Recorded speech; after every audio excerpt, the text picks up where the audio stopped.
Assalam alaikum, serviteur d'Allah. Avant de commencer, prends juste une seconde.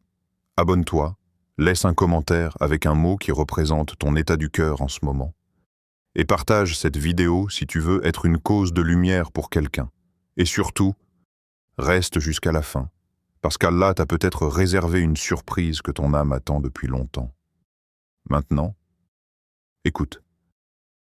Il y a des jours qui passent comme les autres, silencieux, ordinaires. Et il y a des jours qui portent une vibration dans l'air, un souffle particulier, une lumière que seuls les cœurs sensibles remarquent. Le vendredi fait partie de ces jours, mais il ne ressemble à aucun autre. Le vendredi, ce n'est pas juste une date dans le calendrier, c'est un rendez-vous, un moment suspendu entre la terre et le ciel, un instant où Allah ouvre des portes qui d'habitude restent closes. Quand le soleil se lève ce matin-là, ce n'est pas seulement un nouveau jour qui commence. C'est le maître des jours qui revient. Le jour qu'Allah a choisi parmi tous les autres pour y placer des secrets, des bénédictions, des réponses, des délivrances. C'est ce jour-là qu'il a créé notre père Adam alayhi salam, ce jour-là qu'il l'a introduit au paradis, et ce jour-là qu'il a décrété la résurrection. Tu te rends compte? Le début de l'histoire humaine, la fin de l'histoire humaine, toutes deux écrites sur un même jour. Alors quand le vendredi arrive, ce n'est pas juste un cycle qui se répète. C'est l'univers qui se souvient. C'est la terre qui respire une ancienne mémoire. C'est le monde invisible qui s'approche un peu plus des cœurs éveillés. Parfois, on ne le ressent pas. On court, on travaille, on est pressé. Et pourtant, regarde bien. Il y a des vendredis où ton cœur se serre sans raison, où tu reçois une bonne nouvelle inattendue, où tu sens un poids disparaître, où une pensée lumineuse traverse ton esprit sans prévenir. C'est que ça travaille de l'autre côté. Le vendredi, les frontières du destin deviennent plus fines. Comme si Allah t'invitait discrètement à t'approcher. Comme s'il te disait « J'ai écrit quelque chose pour toi, mais il faut frapper à la porte. » Et cette porte, elle ne s'ouvre pas avec de la force. Elle ne s'ouvre pas avec l'intelligence. Elle ne s'ouvre pas avec l'argent, ni les contacts, ni le statut. Elle s'ouvre avec le dhikr, une parole, une seule, mais prononcée avec un cœur vivant. Le dhikr, ce n'est pas un simple mot qui glisse entre tes lèvres. C'est une clé, un code, un mot de passe spirituel. Quand tu le prononces le vendredi, il ne résonne pas seulement sur ta langue, il résonne dans les cieux. Imagine un instant, toi, assis quelque part. Tu dis Subhanallah, tu dis La ilaha illallah, tu dis Astaghfirullah. Et au même moment, dans un monde que tu ne peux pas voir, quelque chose bouge. Un décret se déplace, une miséricorde descend, une difficulté s'allège, une protection s'installe autour de toi. Il y a des gens qui vivent ce changement sans même s'en rendre compte. Ils pensent que c'est une coïncidence, qu'une bonne nouvelle est tombée au bon moment, qu'une solution est arrivée par hasard. Alors qu'en vérité, la cause avait été posée un vendredi, peut-être même sans qu'ils s'en souviennent. Et toi, qui écoute ces mots, comment sais-tu que ce vendredi n'est pas celui où quelque chose va enfin s'ouvrir pour toi? Peut-être que tu portes un problème depuis longtemps, une fatigue, une peur, un blocage, une porte fermée, une tristesse qui ne dit pas son nom. Peut-être même que tu as cessé d'attendre quelque chose de beau.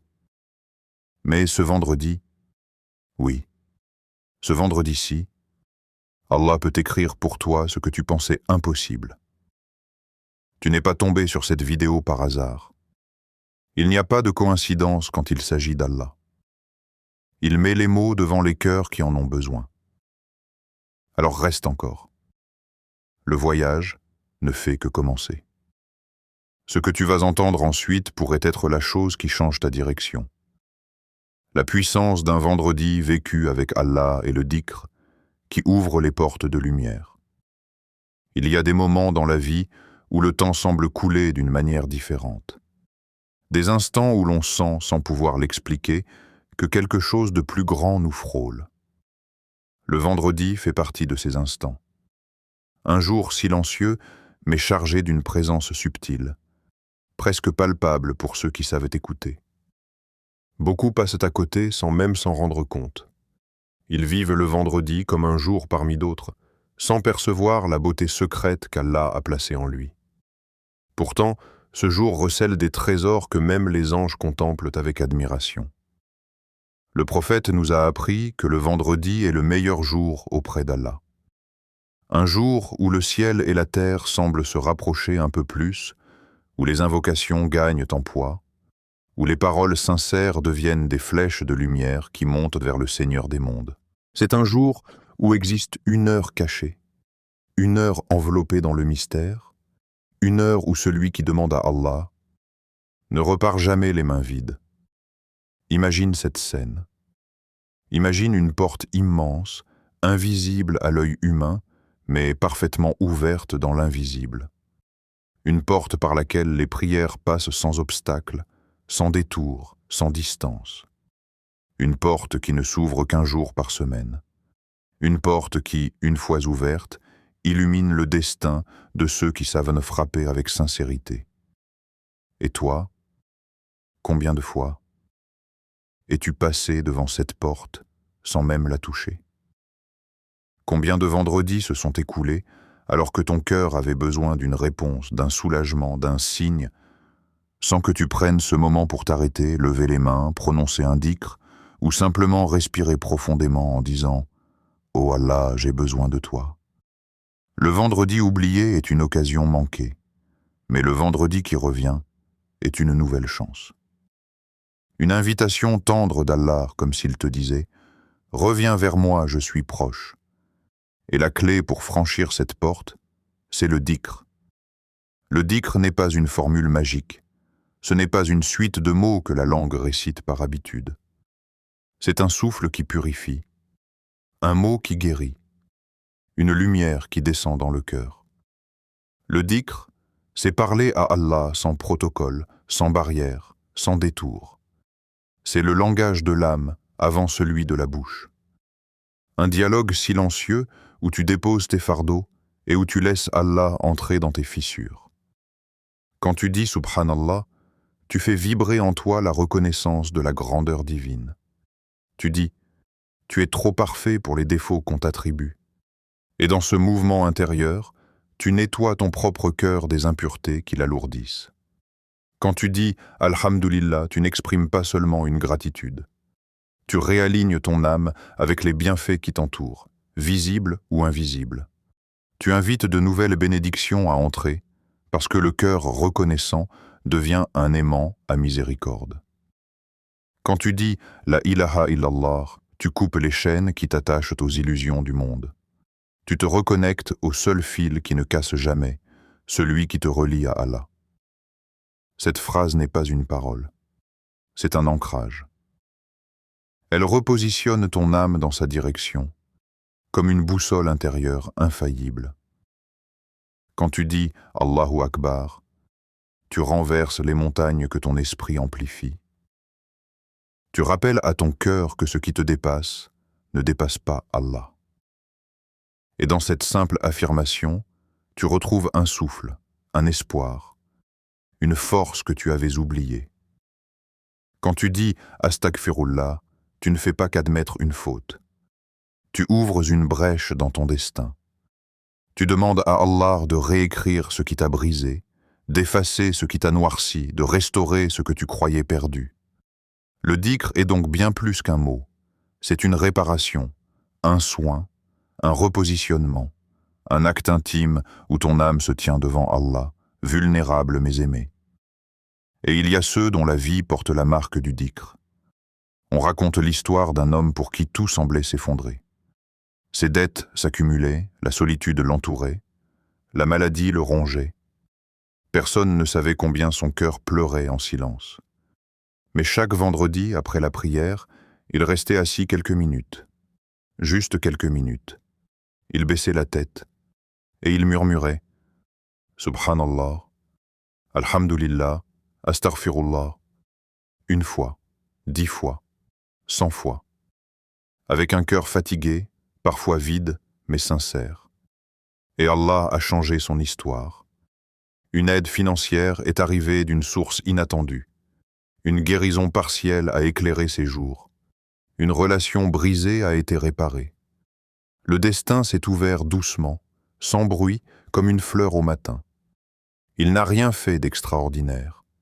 Il n'a pas crié. Il n'a pas supplié avec force. Il a juste invoqué avec constance.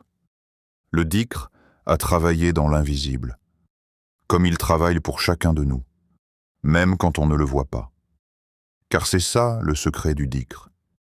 Il agit dans des endroits où tes yeux ne peuvent pas regarder, dans des dimensions où ton intelligence ne peut pas comprendre, dans des chemins que seuls les anges connaissent.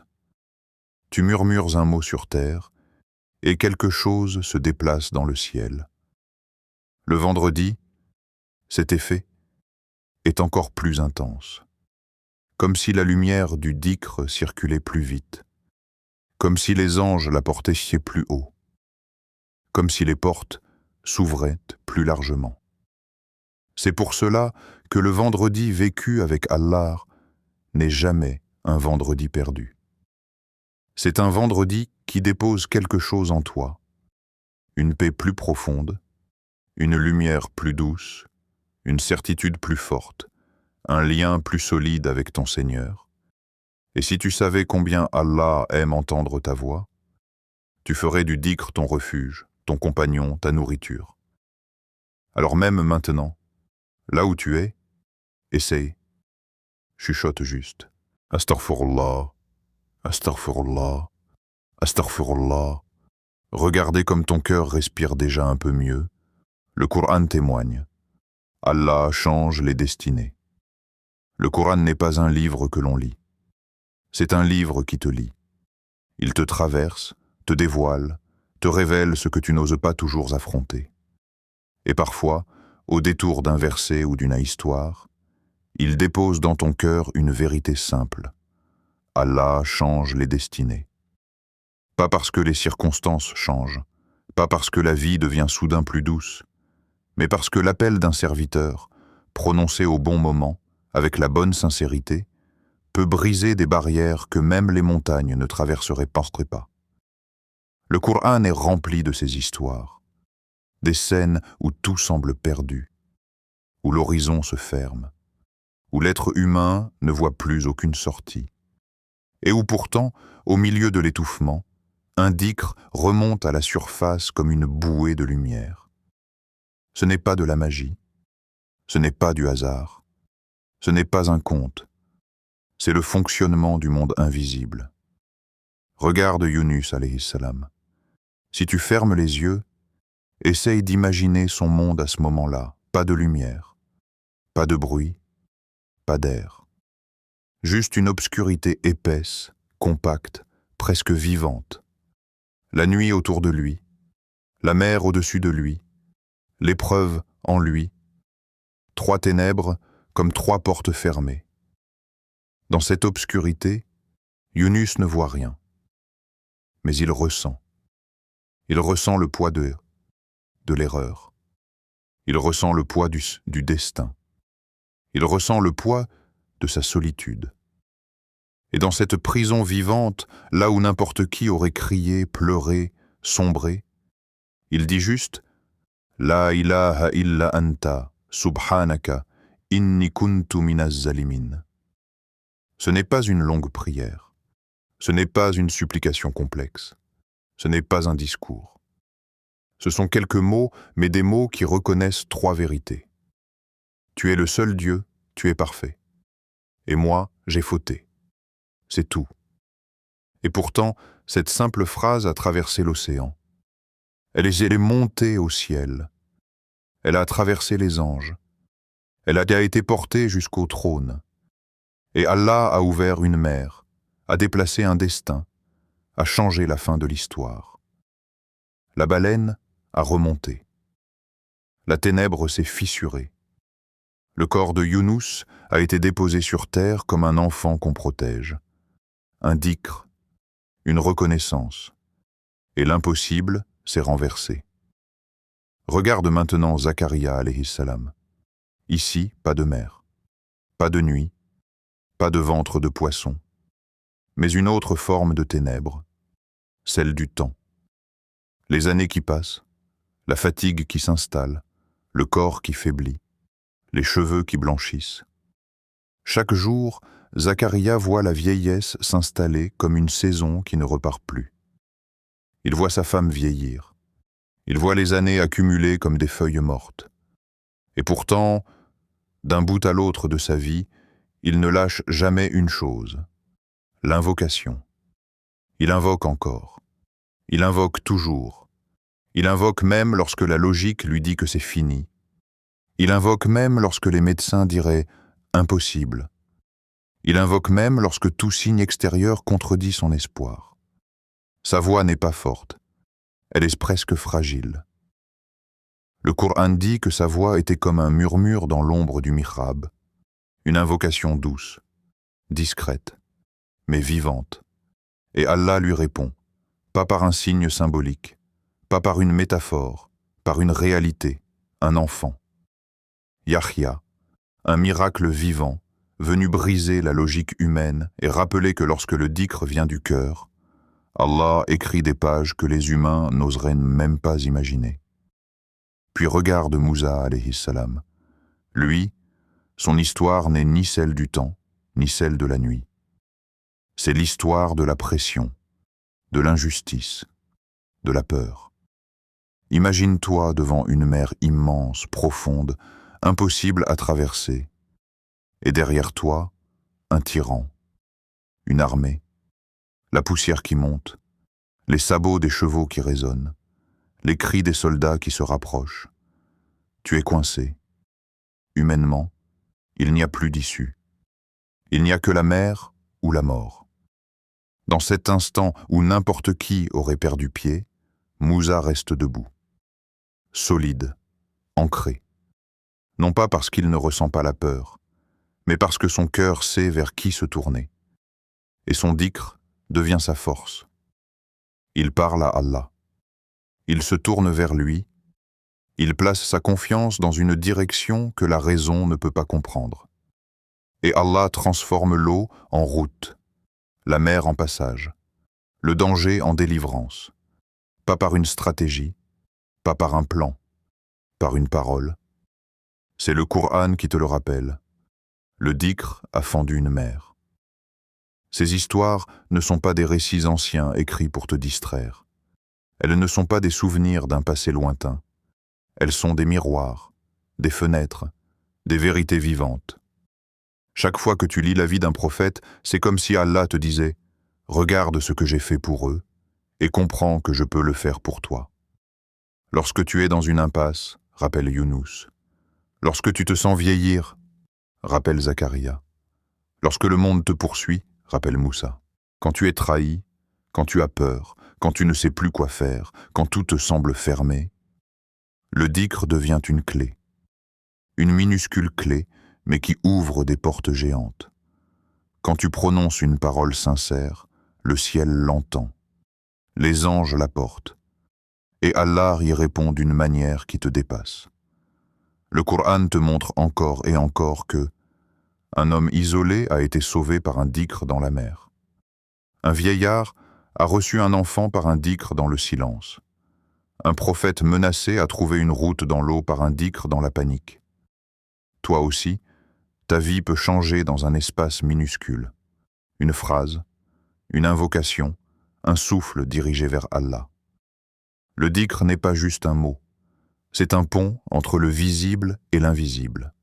Un secret entre toi et ton Seigneur. Une force que tu ne vois pas mais qui t'entoure, te protège, te guide. Et parfois, une seule parole, juste une, suffit à écrire un nouveau chapitre.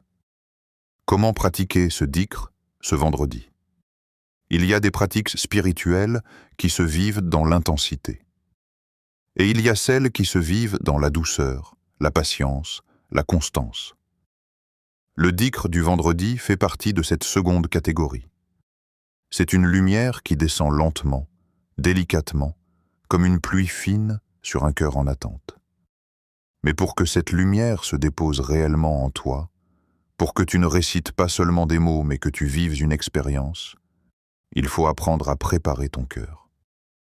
Un dhikr n'a jamais été seulement une formule. C'est un état. Un dhikr ne transforme pas ton destin par magie. Il le transforme parce qu'il transforme d'abord toi. Alors pour que ce vendredi ne ressemble pas aux autres, pour que ce jour devienne un tremplin vers quelque chose de meilleur, laisse-moi t'accompagner pas à pas. Comme si nous étions assis ensemble, dans un coin de masjid, et que je te montrais comment vivre ce moment avec sincérité. 1. Avant Jumu'ah. Purifier ce que les gens ne voient pas, la purification commence bien avant l'eau. Elle commence dans l'intention. Avant même d'aller te laver, prends 1 minute pour regarder ton état intérieur. Demande-toi, qu'est-ce que je porte dans mon cœur aujourd'hui? Qu'est-ce qui me pèse? Qu'est-ce que je veux remettre entre les mains d'Allah? Parfois, le dhikr ne s'installe pas dans le cœur parce que celui-ci est encombré. Alors commence par vider un peu l'intérieur. Respire profondément. Ferme les yeux et dis simplement « Ya Allah, prépare-moi à te rencontrer aujourd'hui ». Puis fais tes ablutions comme si chaque goutte d'eau emportait avec elle une fatigue, une inquiétude ou un reste d'épreuve. Passe un parfum léger si tu peux, porte une tenue propre et avance vers la mosquée, ou prépare ton espace chez toi, avec la conscience que tu t'apprêtes à vivre un moment qui n'appartient qu'à toi et à Allah. La purification extérieure rend ton corps propre. La purification intérieure rend ton cœur disponible. Et c'est ce cœur-là qu'Allah écoute. 2. Après la prière, le moment secret où tout peut commencer. Une fois la prière terminée, ne parle pas encore. Ne sors pas ton téléphone. Ne te lève pas trop vite. Reste assis quelques instants, comme si le temps venait de s'arrêter autour de toi. Le silence, après Jumu'ah, contient quelque chose de précieux. Comme une trace de la Koutba, une brise de miséricorde, un souffle angélique qui plane encore. Alors accorde-toi 5 minutes. Juste 5 minutes. Tu n'as pas besoin d'1 heure de retraite spirituelle. Tu n'as pas besoin d'un long rituel. Tu n'as pas besoin d'un décor spécial. Tu as juste besoin de ces quelques minutes où ton cœur est un peu plus tendre, un peu plus ouvert que d'habitude. Assieds-toi, baisse légèrement le regard, relâche tes épaules, laisse ton corps se reposer. Et dans ce calme, commence à invoquer, pas vite, pas fort, pas mécaniquement, mais avec cette lenteur qui laisse le cœur respirer. Tu vas voir, le silence devient lui-même un dhikr.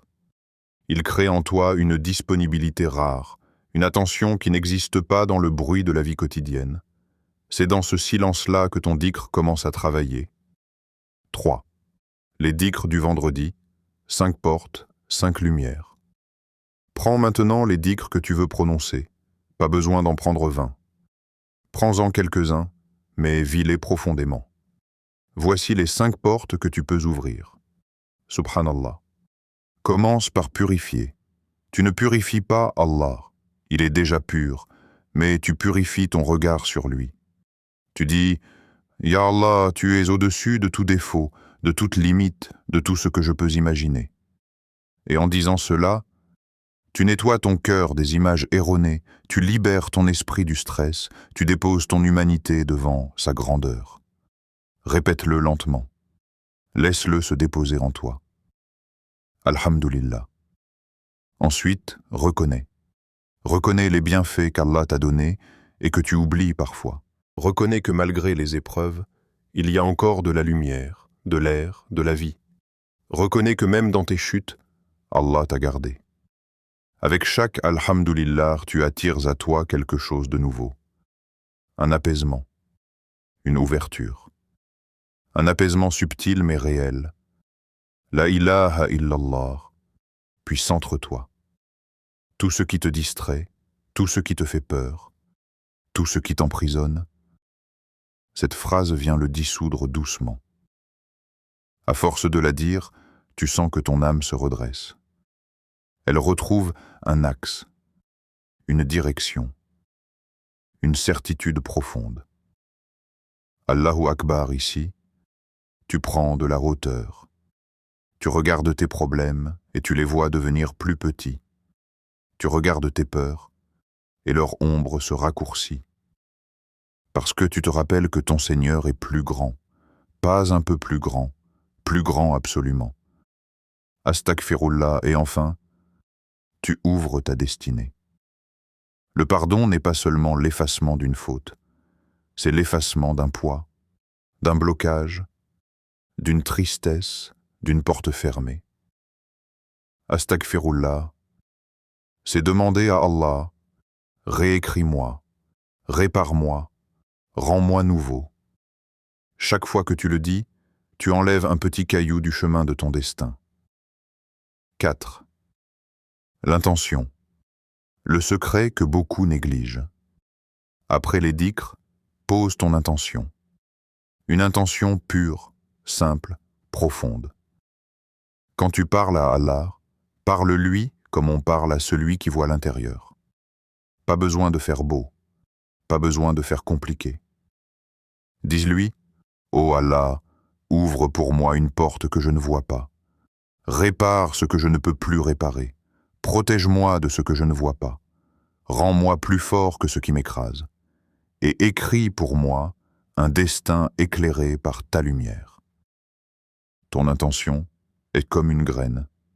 Le dhikr est comme l'eau. Et Allah est celui qui fait pousser. 5. L'histoire d'une femme qui n'avait que le dhikr. Il y a des histoires qui ressemblent à des preuves. On raconte celle d'une femme qui vivait dans une pauvreté douloureuse. Elle avait des factures impayées, une solitude lourde, des relations brisées, aucun soutien. Son cœur était fatigué. Ses mains étaient vides. Elle n'avait rien, sauf un dhikr. Chaque vendredi, elle répétait « Astaghfirullah ». Pas en criant, pas en pleurant, pas durant des heures, juste avec persévérance. Elle murmurait ce mot avec un cœur cassé, mais un cœur qui ne lâchait pas Allah. Et Allah a changé son quotidien. De nouvelles opportunités sont apparues. Une stabilité financière s'est installée. Sa maison est redevenue un lieu de paix. Même sa santé a commencé à s'améliorer. Rien d'extraordinaire, juste un dhikr, juste une constance, juste un cœur qui refusait d'abandonner. Ce n'était pas magique, c'était la miséricorde. Quand tu pratiques ton dhikr ce vendredi, fais-le comme si c'était la première fois de ta vie que tu t'adresses à Allah, avec un cœur humble, avec une intention pure, et avec la certitude que ton Seigneur entend tout, voit tout, sait tout. Tu ne sais pas ce qui peut s'ouvrir, mais Allah, lui, le sait. Le dhikr, un pacte invisible qui protège et transforme. Il existe, dans la vie spirituelle, des réalités que les yeux ne voient pas et que même l'intelligence ne peut pas toujours saisir. Ce sont des réalités subtiles, discrètes, silencieuses, mais pourtant puissantes. Le dhikr fait partie de ces réalités-là. Pas un mot récité, pas un geste appris, mais un pacte silencieux entre toi et Allah. Un fil lumineux qui te relie à lui sans que tu n'aies besoin de parler fort ou d'être parfait. Le dhikr est comme une encre invisible, mais indélébile, qui s'inscrit dans ton destin chaque fois que ta langue se souvient de ton Seigneur. Et ce pacte, même si tu ne le vois pas, agit dans des endroits où tu n'irais jamais toi-même. Tu crois peut-être que lorsque tu fais un dhikr, il ne se passe rien. Tu crois peut-être que tu répètes « Subhanallah » ou « Astaghfirullah » dans le vide, sans effet immédiat, sans écho visible. Mais détrompe-toi. Chaque parole que tu prononces traverse des mondes que tes yeux ne peuvent visiter. Dans l'invisible, quelque chose bouge, quelque chose s'éclaire, quelque chose s'écrit. Le dhikr est un acte minuscule pour ta langue, mais gigantesque pour ton âme. Tu sais ce qu'il fait d'abord? Il t'enveloppe. Il t'entoure d'une protection que même les anges reconnaissent. Un dhikr sincère attire une présence lumineuse. Quand quelqu'un dit « Subhanallah », une fine couverture spirituelle descend sur son cœur. Quand quelqu'un dit « La ilaha illallah », son âme se met à vibrer dans un souffle pur.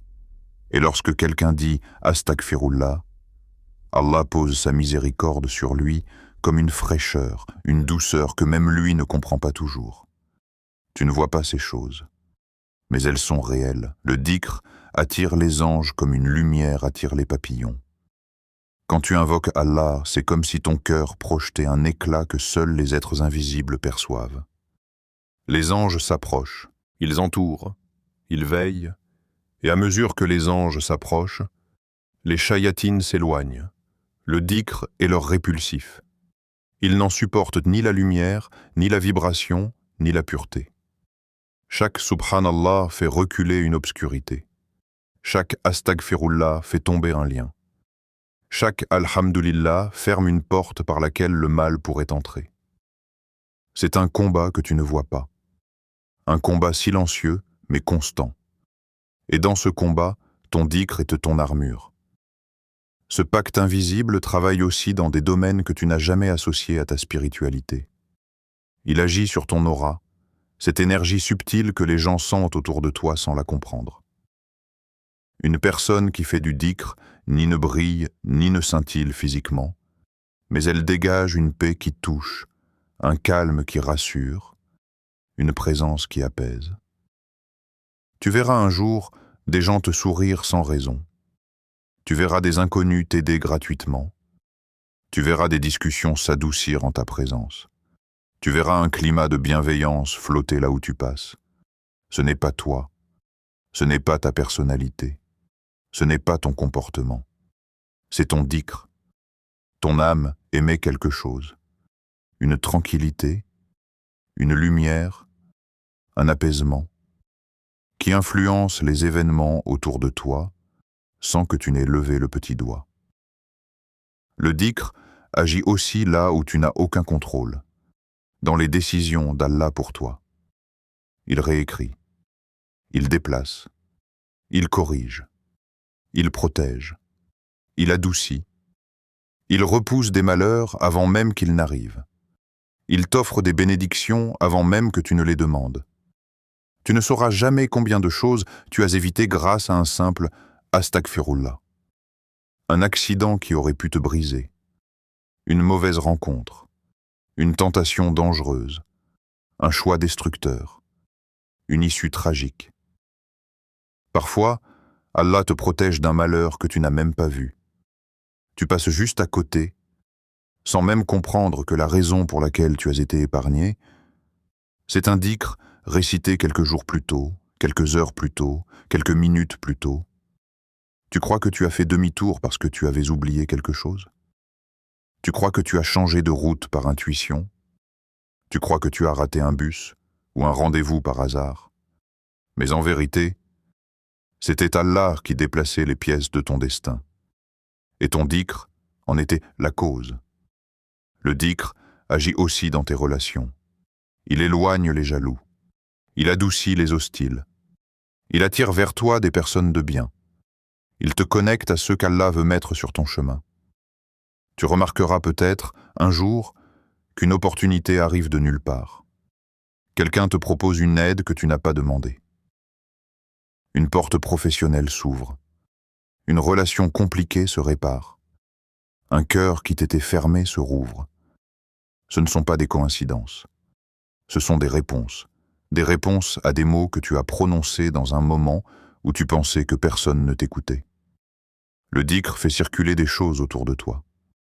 Il réorganise, il clarifie, il aligne ce qui doit l'être, il éloigne ce qui doit partir, il attire ce que ton âme attendait.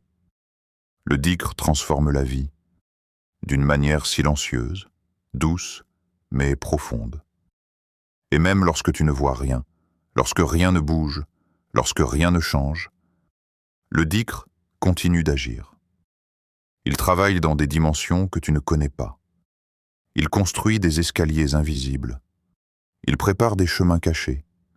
Il fabrique des solutions dans l'ombre pour les déposer au moment où tu en auras besoin. Celui qui invoque Allah n'est jamais ignoré, jamais oublié, jamais laissé sans réponse. Mais les réponses ne viennent pas toujours immédiatement. Elles viennent lorsqu'elles sont bonnes pour toi. Elles viennent lorsque ton cœur est prêt à les recevoir. Elles viennent lorsque ton destin peut les supporter. Alors continue. Continue même quand tu ne comprends pas. Continue même quand tu ne vois pas de changement. Continue même quand ton cœur semble sec. Allah prépare quelque chose que tu n'attends même pas, quelque chose que tu ne verrais même pas venir, quelque chose qui te fera dire « Subhanallah, je n'aurais jamais imaginé ».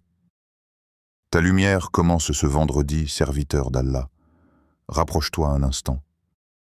Écoute ces mots comme si c'était la première fois qu'on te les disait. Ce vendredi n'est pas un simple jour dans ta semaine. C'est peut-être le tournant que ton âme attend depuis longtemps. Ce dhikr que tu vas prononcer, ce ne sont pas des mots. Ce sont des graines de lumière que tu plantes dans ton destin. Des graines qui ne demandent qu'une chose, que tu les arroses avec sincérité. Alors ce vendredi, prends 5 minutes, pas plus, ferme les yeux, dépose tes soucis et prononce doucement comme une renaissance. Astaghfirullah, pour ouvrir ce qui était fermé et effacer ce qui te bloquait. Subhanallah, pour purifier ton cœur et laisser un souffle de paix descendre en toi. Alhamdulillah, pour attirer des bénédictions que tu n'avais même pas imaginées. La ilaha illallah, pour reconnecter ton âme à sa raison d'exister. Allahu Akbar, pour écraser tes peurs et laisser Allah prendre la place qui lui revient. Laisse ces mots s'envoler vers le ciel. Laisse Allah écrire pour toi quelque chose de doux, quelque chose de nouveau, quelque chose de lumineux. Ton vendredi commence maintenant, et avec lui, un nouveau chapitre.